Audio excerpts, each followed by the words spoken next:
I want to create even more connections between our understandings of singularities, black holes, and ourselves.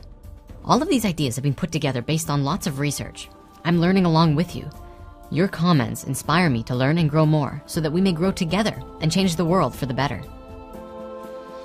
Now, I'm about ready to make these videos on a weekly basis again, but I can't make them alone. It's a huge, colossal task. So, in order to do this, I'm gonna need some help. Let's see, maybe I can create some assistance. Let's start with a little, perhaps someone with a bit more female energy. She's gotta be an incredible artist. And lots of fun to hang out with. Well, hi there. Can you help me talk about some stuff? Awesome, here we go.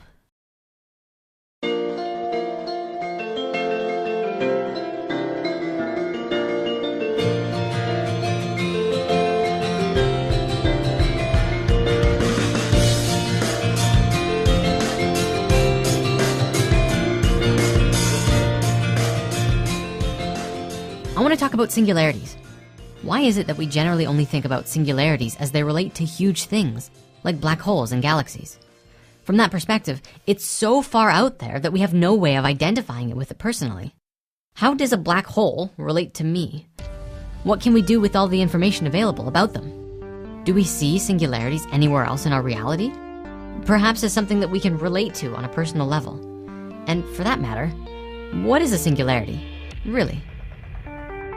Well, the modern definition of a singularity is the state, quality, or condition of being singular.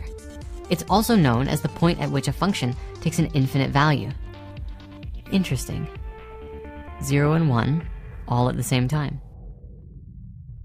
Singularities were first coined as a description of the singular space from which all things came from before the creation of the universe through the Big Bang. This idea was then carried over to describe what happens inside a black hole. And then they were related to singular points in general across our various scientific fields in mathematics, both observational as well as theoretical. This is exciting. Singularities are not solely limited to black holes. They appear everywhere. We just have to practice identifying them. One of the best examples we have at our disposal is a waveform. A sine wave continually oscillates back and forth between a center point, a singular point between the yin and yang. This is a singularity in motion. I mean, you know as well as I do that, especially since radio technology, the use and recognition of waveforms is present all over the place. It's even what we see when we look at the spectrum of light through a digital lens. So we have all kinds of singularities that we know of today, and oftentimes they're represented by a dot. In modern mathematics and geometrics, we have mathematical singularities, singular points on curves, rational singularities, isolated singularities, movable and removable singularities. These are all describing more complex versions of that sine wave singularity that I first showed you. We also have the idea of technological singularities, but we're gonna save that one in our pocket for another episode soon.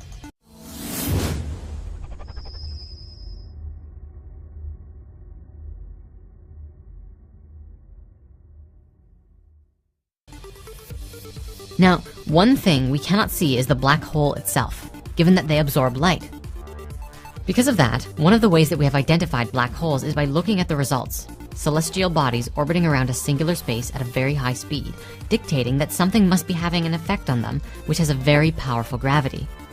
Just like with a waveform, they both oscillate up and down between a center point. And I'll agree with you that it's a very small and subtle similarity.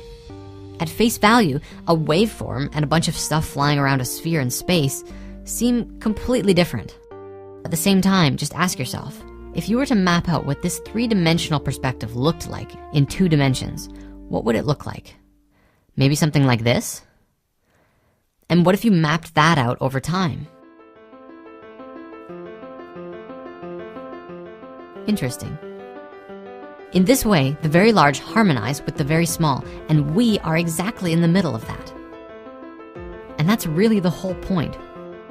Einstein, one of the most beloved characters in the storybook of mankind, took up a quest for truth, which set him about on an expedition to find a theory of everything.